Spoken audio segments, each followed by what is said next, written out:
back, relax, and maybe get yourself a snack. Me and you gonna have a little chat about books. Hey guys, so I am here today to talk to you guys a little bit about some of my SPFBO titles. As you may or may not know, the SPFBO is the Self-Published Fantasy Blog-Off, and I am a judge for the 3rd year running. So as a judge, I have to read 30 different self-published fantasy titles which have been submitted to the competition, and from that 30, I have to choose one, just one, which deserves a spot as a finalist. So I have been gradually working my way through. I'm over halfway through and have read quite a lot of different books so far. But I have found that the SPFBO over the years is a bit of a tricky enigma kind of competition, because anything within fantasy, any kind of fantasy, can be submitted to the competition, which is both a blessing and a curse when you are a one-man judge team, because lots of the other bloggers and reviewer sites have multiple people on their team, which means if books that may not be one person's cup of tea are submitted to the team, maybe they're going to be something that someone else on the team would really like. So it kind of gives a slightly more fair judging panel, I suppose, if there is a team of people. However, unfortunately, it's just me on my team of judges, so I can't always give books that are not my personal taste as good a review or as good a chance as some that are. And it's a tricky dilemma being a judge about how much leeway you can give to a book that is definitely not your thing, but is doing well in what it is, if that makes sense. Fantasy has lots of subgenres. Many of you will know that I personally tend to enjoy epic fantasy, and that's the kind of high fantasy, big epic fantasy, fantasy of manners, sort of some urban fantasy, some just, I like a lot of fantasy, but there's also areas that I find quite hard to get into. Paranormal is one of them. Horror is definitely one of them because I am a wuss. And there are other areas as well that I just, for one reason or another, find quite tricky to get into. Also, in my day job, I am actually an editor, so reading self-published works is kind of interesting to me because a lot of the time self-published works haven't had as thorough an edit job as ones that have come through traditional publishing, and personally I find I have more pet peeves about grammar and spelling and that sort of thing just because of my day job. It certainly is not something that would put me off a book if it was, unless it was really, really bad, but it is something that I notice more than perhaps other people who don't sit and edit books as a day job. So it's definitely tricky with the SPFBO to be assigned to a judge who might like your book, and the way that the books are assigned is completely random. Mark Lawrence just gives out various books to various people. He doesn't sort of do it on preference or anything like that. So it's very much just, have you read anything by this author and are you friends with them? No? Okay, here's their book. So it's completely as fair as it can be, but it does mean that some books might end up with a judge who doesn't really like them. And in this video, I kind of want to talk a little bit about that. So I have read 15 books so far, and I'm on my 16th now. And of those 15, there have been 5 that I have personally chosen not to finish. I've read a fair amount of them. I like to give a decent chance to the books that I read, and even if it's not for me, I try and give it as much as I can before I know it's just not going to be for me. So usually that's around 20% if I can get there. That's like a fifth of the book. Hopefully by that point things are starting to happen and I'll either get sucked into the story and carry on, or I won't. So that's kind of my ballpark figure. It doesn't always happen that way. There is one book in this batch I'm going to tell you about which I actually did not get very far at all. I think maybe 10%, something like that. But there were reasons for why I didn't carry on with that. So I want to tell you a little bit about each of these books that did not work for me personally, but I hope that maybe some of you guys will find the premise and the synopsis kind of interesting and may want to go and pick it up. I don't necessarily think just because these books didn't work for me, they won't work for someone else. I think there are so many different tastes out there and so many different flavours out there, and if this had gone to a different judging panel, it might be a different outcome. But because they are mine, I unfortunately didn't love them, but I do want to open them up to you guys in case some of you might love them. So let's talk a little bit about some of the books that I DNF'd for SPFBO this year. The first book that I ended up reading and DNFing is this one, Succubus Lips, which is by Lena Jubilee. And I'm not going to hold it up, but I'll put a picture up whilst I talk about it. This one was always going to be kind of a questionable one. When I talked about the books I had for this year, a lot of you were like, whoa, that could be really good or really bad, depending on how the author handles the subject. It's based around a female character who actually has a power, which is in this world called a natch, where she is able to enhance other people's natural talents by sleeping with them or kissing them. So if you kiss her, then she will give you kind of a power boost on your power. But if you have sex with her, then it will end up being a very long-lasting boost. So a kiss might be an hour, and it might be sort of 24 hours if you have sex with her. Now, this raises all kinds of problems with like consent and all that sort of stuff. And I will say that the author does handle consent well. The main character is, for the most part, from what I read, and I don't speak for all of it because I got to 30%, but from what I read, it was consensual sex every time it happened.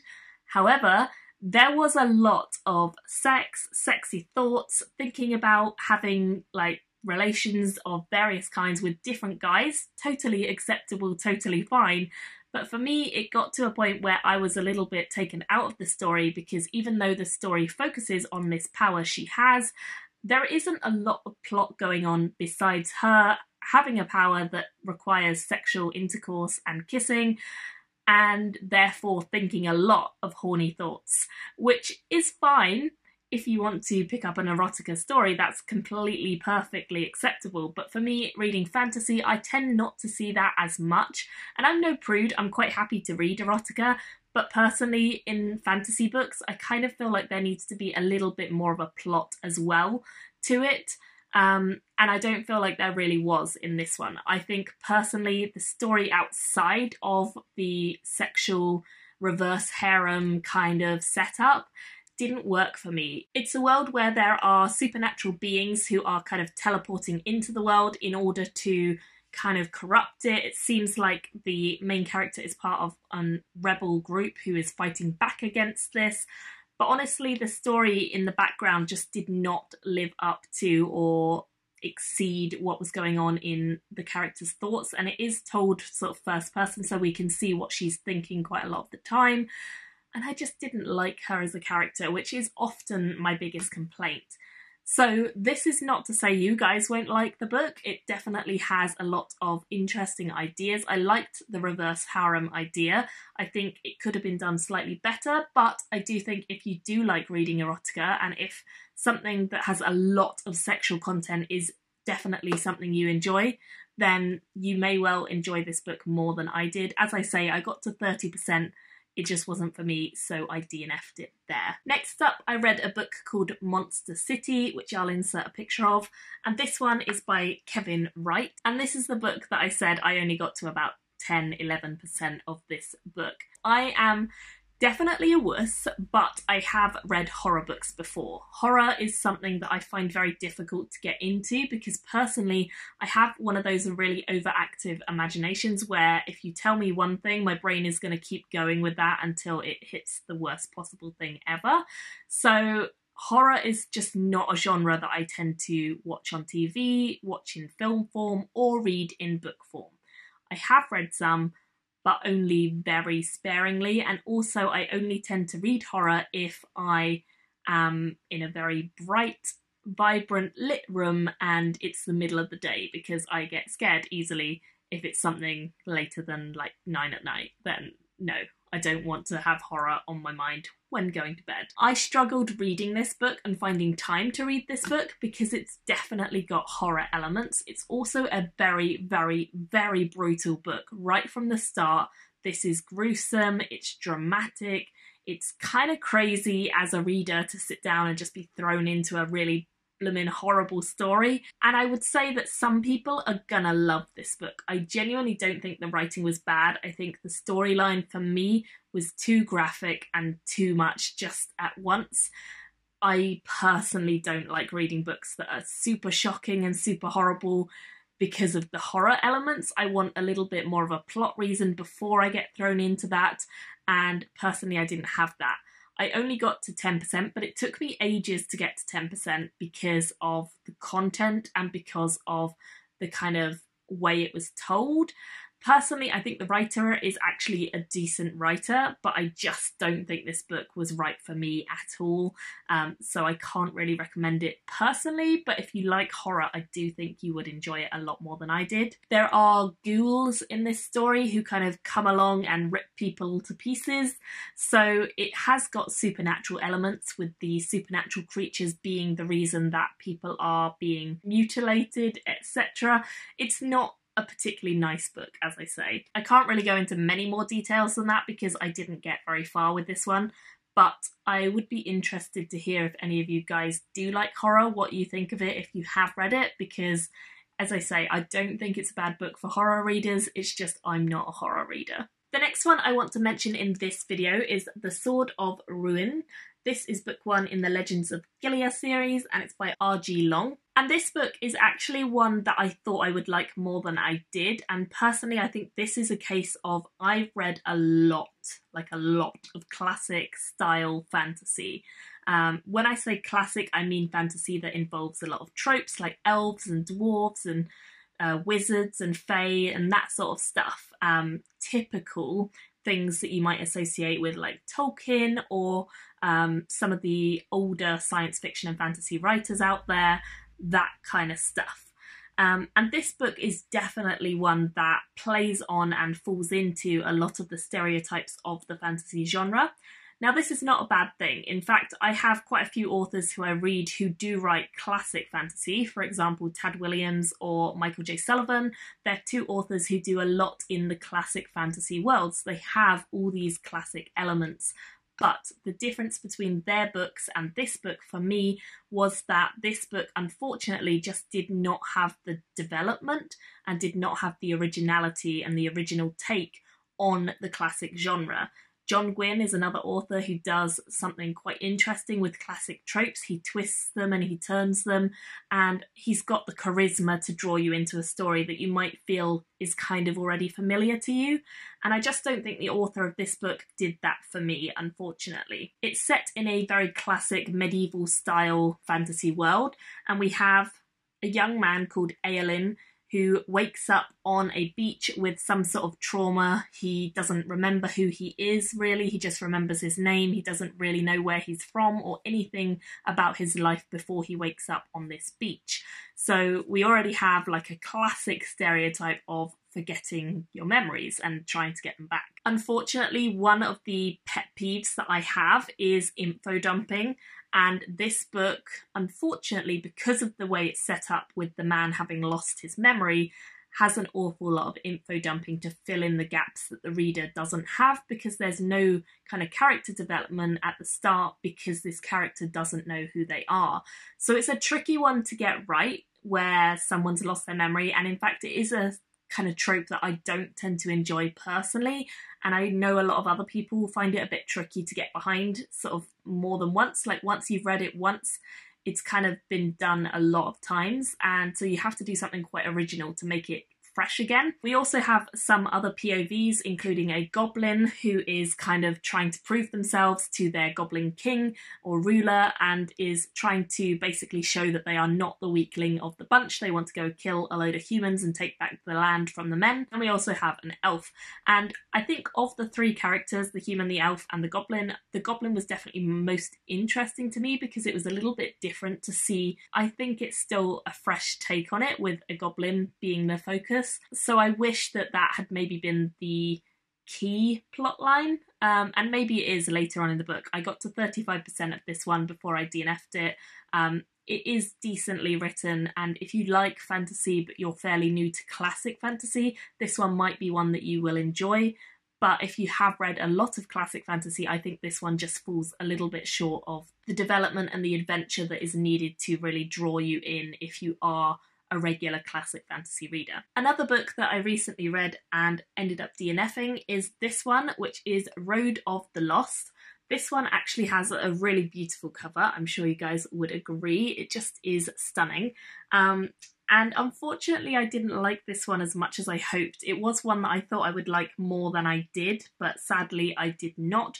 I got to about 15% of the way through this one, and I just found that the story really just was not drawing me in. Again, it is a classic fantasy. It's got ogres, trolls, all that sort of good classic stereotype stuff from fantasy. The main character can speak to animals, which is a trait that I quite often see. In fact, it is one that's done in some of my favourite books. Robin Hobb has characters who can like communicate with animals, for example, and I often love this trait because it can be done really, really well and really to good effect, but I did not feel like it was done to good effect in this book.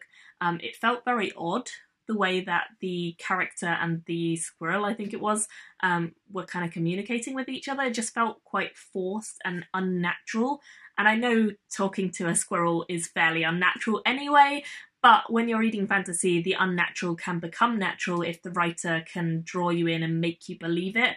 And I didn't feel like the writer made me believe it in this one. That was my biggest issue, was that I didn't have believability with this one. It felt like it needed more explaining and fleshing out before this conversation started happening. With that being said, I also think this suffers a little bit from over-explaining and trying to go into too many details, because it doesn't feel like a lot happens in the first 15% of the book. In fact, it's very slow to get going. It's very slow to really have any action happening at all besides dialogue and description, which is fine, but wasn't really what I was hoping for from this. I thought there would be a bit more going on early on to capture my attention, and then maybe we could have had later on the description and so forth. Again, I would say same thing as the last one I spoke about. If you are new to classic fantasy, it might be a story that really does work for you and you like a sort of more dense read. This one would probably tick boxes for you. But if you have read lots of that and you're tired of it, or you're not excited by it as much unless it's something really fresh, then maybe avoid this one because it probably wouldn't work for you. The final one I want to talk about in this video is called Lost, and it's by Val Clark. And I wanted to include this one because this one is kind of so borderline for me, in that I did finish this book, but it wasn't a favourite of mine, and it was one that I kind of pushed myself through to finish. With books like this, I find it really difficult to know whether they're going to get good enough or not, and I did think that this had the potential to continue to get better, but I didn't feel like I really enjoyed it that much when I read it. And this is a story which is quite an interesting concept. We have a young girl who is sucked through essentially a time portal into a new world and a new time period set after her own time, where Earth has essentially ruined itself somehow, and we are following a new planet with a new complete setup that is back in the Middle Ages, essentially. So technology has never really been able to advance beyond kind of the Middle Ages, except for the wizard who has managed to bring her to this world in order to try and save the world. There is a prophecy kind of about the princess in this world, and she looks the most like the princess throughout all of time and history. So the wizard sucks her through into the new world, and she's kind of just not given a choice and thrown into the action and has to try and save the world. Now, my biggest pet peeve with this was that the main character is really irritating to me. Might not be the case for other people, but for me personally, she really annoyed me because she is constantly going on about how she thinks this is all a dream. And I hate the words, "oh, I must be in a dream." It's so annoying to me when a character is obsessed with going on and on about how it can't possibly be happening, it must be a dream, there's no way this is real, and so on and so forth. And of course, our main character does realise later on it is not a dream and she is really in this world. But for me personally, a bit too late and a bit too irritating before that. Now, I do think the second half of this book actually builds a lot better than the first half. The first half for me, as I say, it was quite irritating, and I found there was not enough action to really entice me, but there was enough intrigue and mystery to keep me reading through the rest of the book. Otherwise, I would have DNF'd this one as well. So it was a very fine balance between whether or not to DNF this, but I did find that the reading was very easy of this one. It didn't feel like I took too long to get through this story. In fact, I think I read it in maybe 2 days. So it was a very quick, easy read. With that being said, it wasn't one that really fascinated me and made me like compelled to read it. It was just very easy to get through, so I continued to read it. I do think that there are good moments that we see later in the book. I think there's a couple different characters who we start to see viewpoints from later on, who I think are actually a lot more interesting than our main character. And I think that had we had multiple POV right from the start, fairly distributed, it might have been a better book for me. I do like multiple POV stories, and I find that often I can relate to at least one or two of the characters when it's multiple POV. Even if I don't like one, hopefully others in the cast would kind of suck me in enough. But with this one, I found it was not until a lot later that the main POV kind of died down a little bit and the others were allowed a chance to come to the forefront and actually get explained. The first section of the book feels quite contemporary and it feels like chatty and informal, and the second section feels a lot more high fantasy, classic, epic, that sort of stuff. So I like the second half more because of that, but I still wouldn't say that it stood out enough from the rest of the books I've read in the past and am currently reading for SPFBO to really stand on its own 2 feet. I ended up giving it a 2.5 out of 5 stars, so it's super middle of the road because, as I say, I didn't like the first half, but I liked the second. The tone, the character, all that kind of stuff factored into the score I gave it. But I was definitely intrigued enough to keep reading, so there is merit to the writing for that point. And I do think it's the first in a series, which potentially means that there is, you know, a massive amount of growth as the series goes on and the author might become really, really good at what they're doing. But for me, I think this one just felt a little bit short of the mark for the rest of the SPFBO titles I've been reading recently, and it just didn't quite live up to some of the others that have done a better job overall. But it still could be something that you guys would really enjoy, and I do think if you read contemporary or you want to see blended fantasy and contemporary, then this might be a kind of entry point for you. It's definitely something that would appeal more to people who read contemporary books, I think, because it has that informal tone. It doesn't feel super heavy, and it's quite easy and quick to get into, but it depends what you like to read. Those are my thoughts on those 5 books. I'd love to have your thoughts if you've read any of them, or just in general what you think about the idea of DNFing and the idea of the SPFBO being a judge, being a one-man judge and being like a team of judges, what you think about all that. I would be really interested to hear your thoughts.